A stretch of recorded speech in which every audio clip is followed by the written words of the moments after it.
Et dire que certains croient que c'est magnifique d'avoir un hiver, eh bien, quand vous regardez cette photo-ci, voici ce qui vient avec l'hiver. Alors aujourd'hui, je vous propose de venir faire un exercice pratique avec moi pour retoucher cette photo de tempête de neige, une vraie tempête de neige, là. Une belle grosse intempérie qu'on a pu vivre récemment.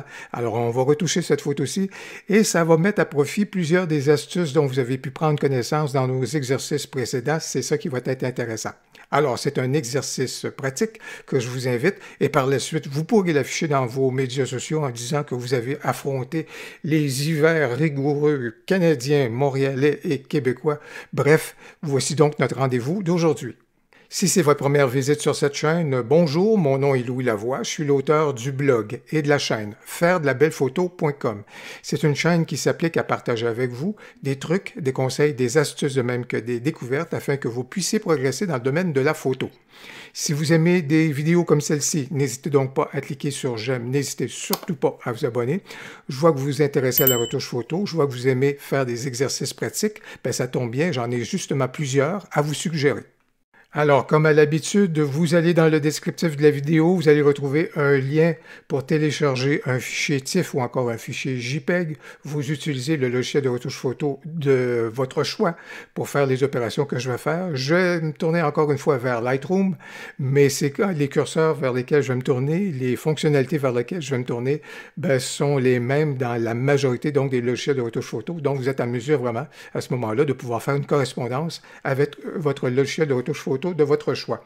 Je vais donc commencer de ce côté-ci. Et comme je vous dis, ça met à profit des astuces qu'on a pu regarder au cours des prochaines semaines, au cours des dernières semaines, dis-je. Donc, c'est pour ça que ça va être intéressant. Ça va être une espèce de condensé et un récapitulatif. Alors, de ce point de vue-là, au niveau de l'exposition, vous allez pouvoir voir là, des éléments qui sont des éléments vraiment de base à ce moment-là. Au niveau des hautes lumières, je vais diminuer celle-ci. Vous vous souvenez que les hautes lumières, c'est juste ici. Vous savez un peu vers quoi je vais me diriger éventuellement par rapport à cela. Au niveau des ombres, bien, c'est bien sûr le canopé d'arbres qu'on a là. Et on va vraiment profiter de ces arbres-là, je vous dirais. J'annonce déjà quelque chose que je vais faire parce que vous voyez qu'ici, je prône toujours quelque chose. J'ai déjà fait une vidéo dans ce sens-là. Vous allez retrouver le lien dans le haut à droite.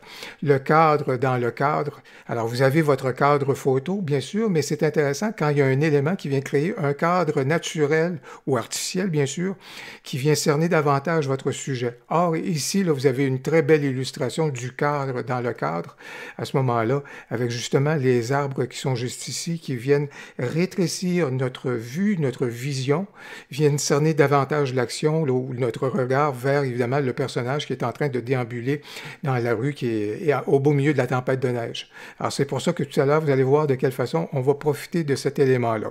Ce que j'ai fait juste ici, j'ai diminué les hautes lumières. Pour moi, c'est important de déboucher les ombres. Bien sûr, vous avez toute la latitude d'aller dans le sens que vous voulez bien par rapport à cette retouche-là. Au niveau des blancs, bien sûr, je vais aller essayer de diminuer, si vous voulez, l'écart.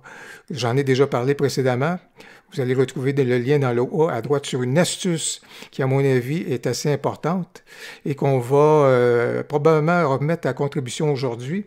Alors, dans le haut à droite, c'est le fait d'essayer d'éliminer le vide qu'on a quand notre histogramme ne va pas rejoindre complètement jusqu'à l'extrémité, jusqu'aux extrémités.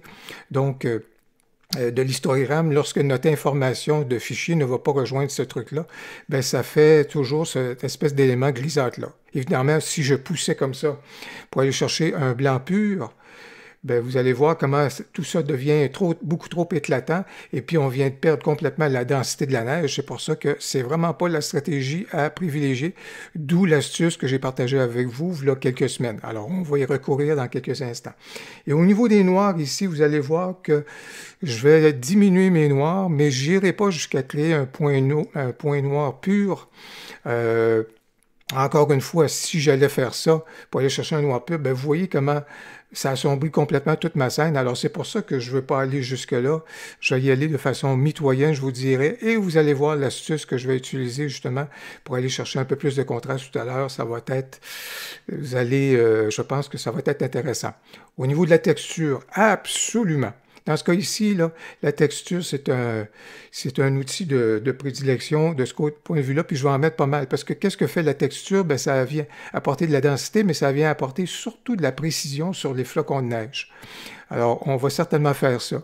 La clarté, c'est le micro-contraste. Ça vient donc jouer au niveau des tons moyens, mais dans ce cas ici, des tons moyens, il y en a très, très peu. À peine quelques couleurs qui émergent, ça et là. Alors, c'est pourquoi ça ne donne rien vraiment de pousser ça à outrance. Comme vous pouvez le voir, ça n'a pas un effet qui est très, très, très intéressant. Et surtout, la clarté, j'apprécie moins son effet sur la neige. Alors, c'est pourquoi j'en resterai justement là. Et au niveau de la correction du voile, il y a quelqu'un qui a soulevé en disant, mais pourquoi est-ce qu'on n'utilise pas la correction du voile, justement, dans des scènes comme celle-ci? Bien, si je fais la correction du voile en direction positive, donc pour essayer d'enlever le voile, bien, si je le fais, l'impact de cela, c'est que je viens de faire disparaître ma tempête de neige. J'ai présentement de la poudrerie. La poudrerie, ça veut dire de la neige qui est transportée par le vent. Elle ne fait pas juste tomber, elle est vraiment transportée par le vent. Ça fait de la poudrerie. Et là, je suis en train de perdre carrément. Si j'y vais là, la correction du voile, c'est apporter beaucoup de contraste. Alors, la correction du voile dans ce cas ici, vous allez voir tantôt comment je vais me servir de la correction du voile, mais dans ce curseur général-là ici, je vous dirais que la correction du voile, je ne veux certainement pas atténuer la visibilité de ma tempête. Au contraire, regardez bien, je vais juste même en rajouter un tout petit peu. Quand on s'en va dans le sens négatif au niveau de la correction du voile, on ajoute donc soit du brouillard, de la brume, ou encore dans ce cas-ci, donc une plus grande densité au niveau des hautes lumières. Alors, c'est pour ça que la correction du voile à ce stade-ci, je vais juste m'en servir un tout petit peu juste pour amplifier le phénomène de la poudrerie. On vit la tempête. On veut que les gens la vivent, la tempête, quand ils regardent la photo. Puis moi, je veux que vous la sentiez, cette tempête-là. Je vous fais traiter cette photo-ci parce que je veux vous faire vivre l'hiver avec ses beaux côtés, puis ses journées un petit peu plus exigeantes. Au niveau donc aussi, au niveau de la vibrance, on va en rajouter un tout petit peu, puis un petit peu de saturation, mais il y a tellement peu de couleurs que ça n'a pas vraiment donc une grande portée. Donc jusqu'à maintenant, voilà donc vers quoi on a cheminé. Maintenant, on va donc se tourner vers un de mes outils de prédilection, la courbe de tonalité. Et ce que je vais faire dans celle-ci, ça va être une astuce que je vous ai présentée récemment. Alors, si vous ne connaissez la courbe de tonalité, bien sûr, vous allez voir dans le haut à droite une vidéo sur le sujet pour vous aider à mieux comprendre la courbe de tonalité et ses belles possibilités. Mais ce que je vais faire juste ici, c'est je vais amplifier les hautes lumières. Comme vous allez pu voir à ce moment-là, ça nous permet de se rapprocher un tout petit peu de l'extrémité de l'histogramme. Je vais bien sûr diminuer un tout petit peu juste ici les ombres, ce qui va me permettre donc d'aller chercher du contraste. Et je vais bien sûr essayer d'avoir un petit effet finima, comme c'est là. Ça va être intéressant. Là, je vais réaliser l'astuce que je vous présentais il y a quelques semaines, c'est-à-dire j'ai encore un tout petit écart juste ici, et pour m'assurer effectivement de pouvoir atteindre un élément qui est un petit peu plus juste au niveau de la blancheur de ma neige, je vais donc diminuer cet écart-là avec cette astuce-ci, donc en manipulant donc le haut de ma courbe de tonalité qui va agir sur mes blancs. Donc vous avez pu voir que j'ai réduit cet élément-là, sans toutefois venir brûler quoi que ce soit, avoir brûlé quelques points que ce soit. Si j'enlève ma courbe de tonalité et je la ramène, bien, vous avez pu voir donc l'effet qu'on vient d'obtenir donc sur notre photo. Par la suite, je vous dirais qu'au niveau donc de teinte, saturation, luminance, une chose que je ferais, je vais peut-être juste retoucher un tout petit peu ici les panneaux jaunes. On a très peu de couleurs, mais je vous dirais que je vais profiter du petit outil juste ici et je suis au niveau de la luminance. Et des fois, lorsqu'on veut faire ressortir les couleurs un tout petit peu plus, il ne s'agit pas d'aller jouer au niveau de la saturation, il s'agit d'aller jouer au niveau de la luminance et souvent, des fois, juste d'assombrir celle-ci. Ça va faire le boulot. Dans ce cas ici, il ne s'agit pas d'exagérer non plus énormément parce que, comme vous pouvez le voir, il n'y a pas beaucoup donc, de couleurs ici, mais assez souvent, des fois, juste en diminuant la couleur ou la teinte à ce moment-là, ça nous permet d'avoir un peu plus de présence de celle-ci. C'est ce que j'ai donc fait. Un élément que j'aime bien toujours faire, surtout lorsque c'est l'hiver. L'hiver, c'est le froid. Le froid, c'est quoi? Le froid, c'est le bleu. Alors, particulièrement au niveau des ombres ici, je ne le ferai pas au niveau de la neige parce que j'aime bien la blancheur de la neige, mais au niveau des ombres, juste ici, je vais en mettre un tout petit peu et plus particulièrement, je vous dirais, au niveau, donc, du côté un peu plus teal, donc le sarcelle, le côté sarcelle.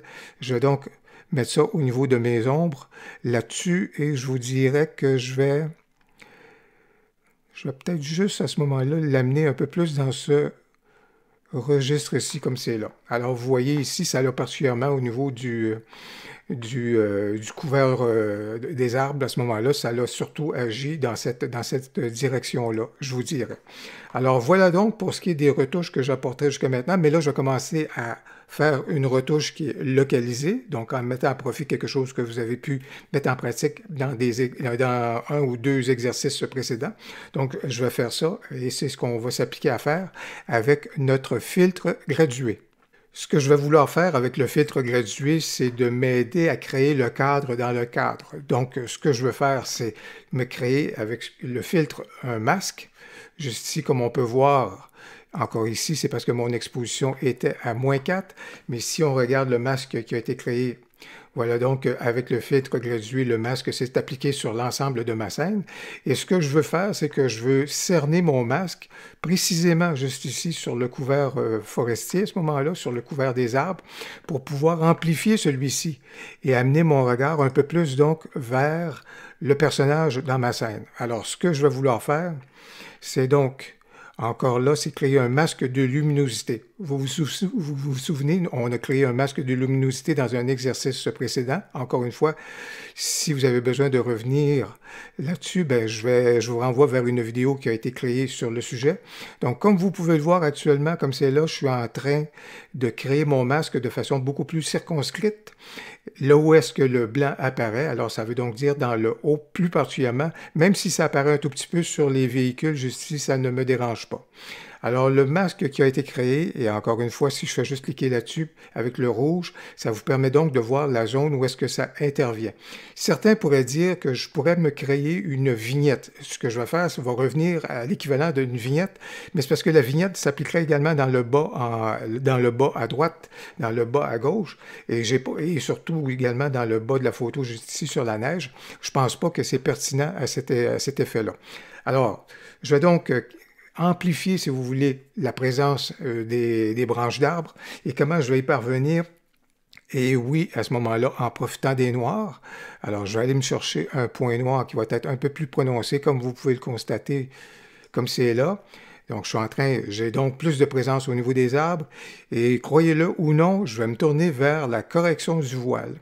Parce que la correction du voile, vous avez pu voir tantôt, autant elle venait me donner plus de présence au niveau de la poudrerie, donc la blancheur, mais si je vais de façon positive, elle augmente le contraste. Et je vais donc dire à la correction du voile, allez, on va augmenter le contraste, mais plus particulièrement dans la région où est-ce que justement que j'ai cerné. Donc, je vous dirais que j'utiliserai et je l'amènerai là. Alors, qu'est-ce que je viens de faire? Beaucoup plus de présence, comme vous avez pu voir au niveau des arbres. Si je ferme mon filtre gradué, je le désactive. Voici ce que c'était avant qu'il soit là. Et voici maintenant, à ce moment-là, qu'est-ce qui en est devenu et l'effet qui est très, très, très localisé à ce moment-là sur donc le couvert des arbres. Voilà donc ce qu'on vient de faire avec notre filtre gradué. Au final, je vous dirais que par rapport à cette photo-ci, il y en a peut-être qui pourront, et n'hésitez pas évidemment si vous avez le goût, explorer la possibilité de pouvoir mettre un lot sur cette photo-ci, si votre logiciel de retouche photo vous permet de mettre des lots. Dans le cas de Lightroom, dans ce cas ici, vous vous souvenez peut-être d'une vidéo que j'ai faite sur comment est-ce qu'on est capable de pouvoir effectivement introduire des lots dans notre photo. Eh bien, ça s'appelle ici des profils. Et ce sont des profils qu'on peut à ce moment-là appliquer sur notre photo. Et si je me tournais par exemple vers des profils possibles que j'aurais juste ici, c'est comme une espèce de complément. C'est quelque chose qui vient modifier des fois un peu les couleurs. Je vous dirais, c'est vraiment tout à fait en arrière-plan.